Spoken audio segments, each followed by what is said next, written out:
So we think because of samsara, because of all the problems in the world, the way people teach, the subject that I had chosen is attaining peace. Now, of course, we have the United Nations General Assembly here, whose whole job is to attain world peace. I didn't have that in mind when I chose the subject. It's just a fortunate coincidence. But it's a different kind of peace that we are going to talk about. It is peace within ourselves, peace in our own heart. There is one kind of task which the United Nations is doing, attainment of world peace, and good luck to them. New Yorkers are not so much worried about world peace. They're more worried about gridlock and traffic closures and all that because of the UN General Assembly meeting. The two are not unrelated.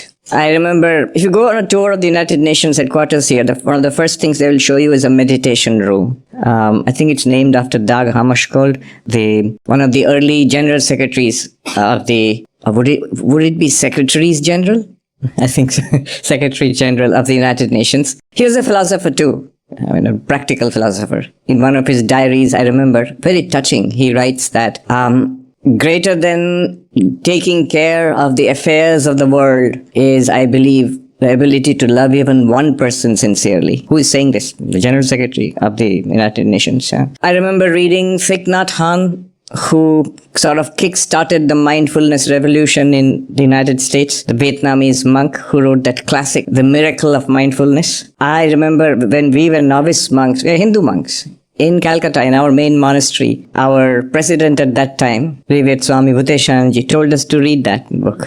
He writes in one place, Thich Nhat Hanh, when he came to Europe for the first time in the 70s, at that time there were these protests against nuclear weapons. Funny how these things come around in cycles, And one thing he noticed was it's a good cause. You're protesting for peace. You're like peace activism. You want peace. But he said, I noted how angry the peace activists were. And it did not strike them as strange. And they are angry for a good cause. You're mad and you want peace. There is a contradiction there. So internal peace. To attain world peace, we need peace within ourselves. And how do we attain that peace? One thing I remember that the Swami who visited us a few months ago, Swami Anubhavananda Saraswati, he said, one of the things he said I liked very much, he said was, the devotees often complain about, my mind is restless, I try to meditate, but my mind is not peaceful, my mind is restless. And he says that's a sign of progress actually. Why is that a sign of progress? One way of trying to attain peace in our lives is, how can I make the world peaceful? How can I stop these people from troubling me, difficult people?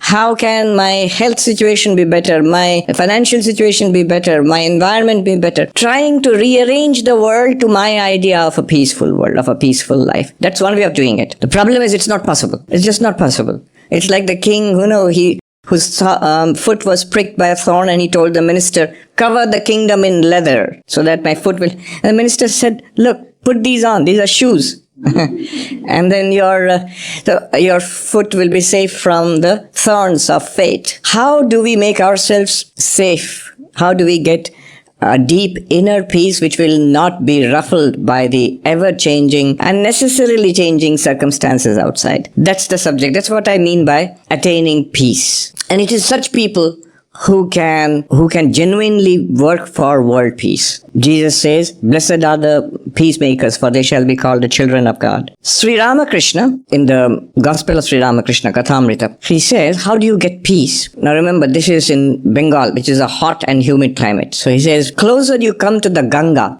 cooler you feel the cooling breezes from the Ganga. And then finally he says, Ganga Snan, you take a dip in the Ganga and then you get, he says, Shanti, peace. You have to imagine, not like this. It's a very hot and humid climate. One of the first Europeans who came to Bengal, he writes, this is a heavenly land with a hellish climate. So the closer you come to the Ganga, you feel the cooling breezes, and finally you take a dip in the Ganga and you have peace. It's cool. Closer you come to God, you get this peace. How do we come close to the divine in our lives, and so that we have the cooling influence of the divine in our lives and we attain peace in this life? That's what we're going to talk about. One way, of course, immediately we come to this idea of meditation. So if it's a question of putting on shoes, not covering the kingdom with leather, so we must make a change within ourselves. It's a change in the subjective. not a change in the objective, not a change in the external world, but a change in the inner world first, before you start making a change in the society and in the family and in the organization. Meditation is one of those ways, the way of yoga. Yoga, of course, is any spiritual path, but meditation is one of the central paths. Imagine the peace. You are not aware of the external world, you are not aware, the sensory system is shut down, and you have a peaceful mind. So then there is peace within. One of the preliminary practices in yoga is called yama. Before we sit down and have a calm mind, there is something, the preliminary practice is called yama. This requires a little bit of a background. What is it that we are trying to do? How do we get peace in meditation? What's the underlying principle? One monk put it beautifully. I've shared it on occasion. He said, so we think because of samsara, because of all the problems in the world, the way people talk to us or behave with us, the way my life has gone, the shocks and blows I've suffered, my health situation, financial situation, society around me, because of these reasons, I am unhappy. My mind is disturbed. And the insight, the powerful insight here is, no. It's the other way around. It's counterintuitive, but it's the other way around.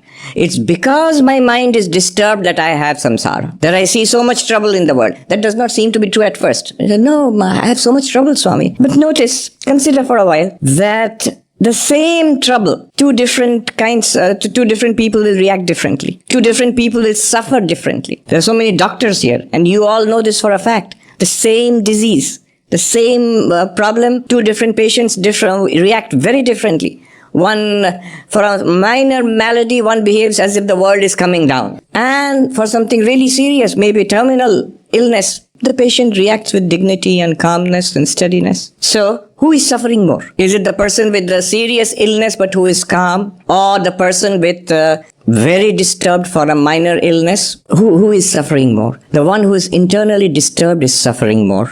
Because suffering comes to us mediated through the mind. It's not really what is out there. What is out there, when it comes in through the senses into the mind and there is a reaction in the mind, that is suffering. Clever person, instead of trying to change the circumstances in the world outside, will try to change the reaction in the mind. And one of the powerful ways of trying to change the reaction in the mind is through the yoga of meditation. Now, of course, we have the United Nations General Assembly here, whose whole job is to attain world peace. I didn't have that in mind when I chose the subject. It's just a fortunate coincidence. But it's a different kind of peace that we are going to talk about. It is peace within ourselves, peace in our own heart. There is one kind of task which the United Nations is doing, attainment of world peace, and good luck to them. New Yorkers are not so much worried about world peace. They're more worried about gridlock and traffic closures and all that because of the UN General Assembly meeting. The two are not unrelated. I remember, if you go on a tour of the United Nations headquarters here, one of the first things they will show you is a meditation room. I think it's named after Dag Hammarskjöld, one of the early general secretaries of the, would it be Secretaries General? I think so. Secretary General of the United Nations. He was a philosopher too. A practical philosopher. In one of his diaries, I remember, very touching, he writes that, greater than taking care of the affairs of the world is, I believe, the ability to love even one person sincerely. Who is saying this? The General Secretary of the United Nations. I remember reading Thich Nhat Hanh, who sort of kick-started the mindfulness revolution in the United States, the Vietnamese monk who wrote that classic, The Miracle of Mindfulness. I remember when we were novice monks, we were Hindu monks, in Calcutta, in our main monastery, our president at that time, Revered Swami Bhuteshananji, told us to read that book.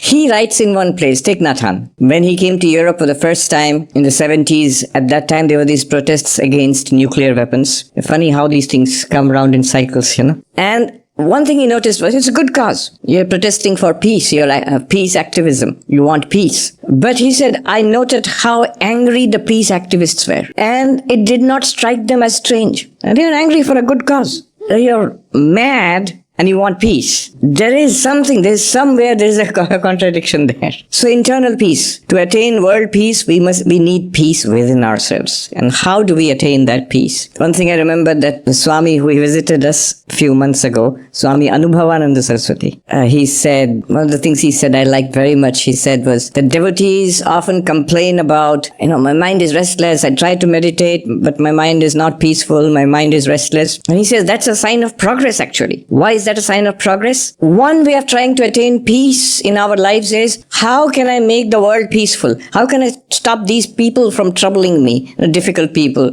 How can my health situation be better? My financial situation be better? My environment be better? Trying to rearrange the world to my idea of a peaceful world, of a peaceful life. That's one way of doing it. The problem is it's not possible. It's just not possible. It's like the king, whose foot was pricked by a thorn, and he told the minister, cover the kingdom in leather so that my foot will... And the minister said, look, put these on. These are shoes. And then your foot will be safe from the thorns of fate. How do we make ourselves safe? How do we get a deep inner peace which will not be ruffled by the ever-changing and necessarily changing circumstances outside? That's the subject. That's what I mean by attaining peace. And it is such people who can genuinely work for world peace. Jesus says, blessed are the peacemakers, for they shall be called the children of God. Sri Ramakrishna, in the Gospel of Sri Ramakrishna, Kathamrita, he says, how do you get peace? Now remember, this is in Bengal, which is a hot and humid climate. So he says, closer you come to the Ganga,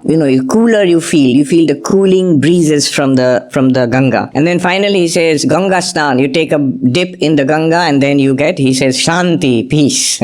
You have to imagine, not like this. It's a very hot and humid climate. One of the first Europeans who came to Bengal, he writes, this is a heavenly land with a hellish climate. So the closer you come to the Ganga, you feel the cooling breezes, and finally you take a dip in the Ganga and you have peace. It's cool. Closer you come to God, you get this peace. How do we come close to the divine in our lives, and so that we have the cooling influence of the divine in our lives and we attain peace in this life? That's what we're going to talk about. One way, of course, immediately we come to this ideas of meditation. So if it's a question of putting on shoes, not covering the kingdom with leather, so we must make a change within ourselves. It's a change in the subjective, not a change in the objective, not a change in the external world, but a change in the inner world first, before you start making a change in the society and in the family and in the organization. Meditation is one of those ways, the way of yoga. Yoga, of course, is any spiritual path, but meditation is one of the central paths. Imagine the peace. You are not aware of the external world, you are not aware, the sensory system is shut down, and you have a peaceful mind. So then, there is peace within. One of the preliminary practices in yoga is called yama. Before we sit down and have a calm mind, there is something, the preliminary practice is called yama. This requires a little bit of a background. What is it that we are trying to do? How do we get peace in meditation?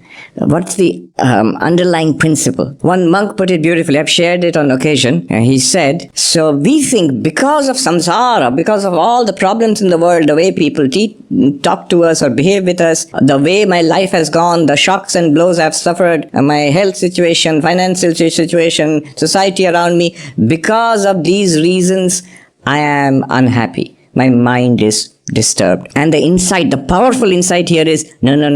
It's the other way around. It's counterintuitive, but it's the other way around.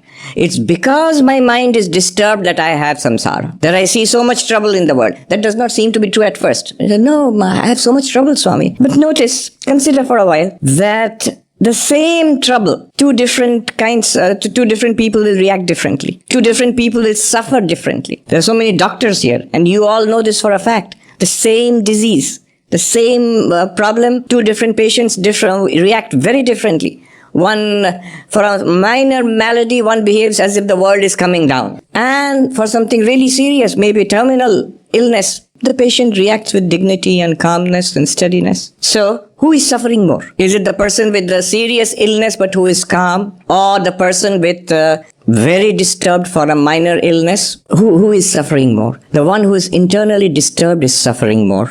Because suffering comes to us mediated through the mind. It's not really what is out there. what is out there, when it comes in through the senses into the mind and there is a reaction in the mind, that is suffering. Clever person, instead of trying to change the circumstances in the world outside, will try to change the reaction in the mind. And one of the powerful ways of trying to change the reaction in the mind is through the yoga of meditation.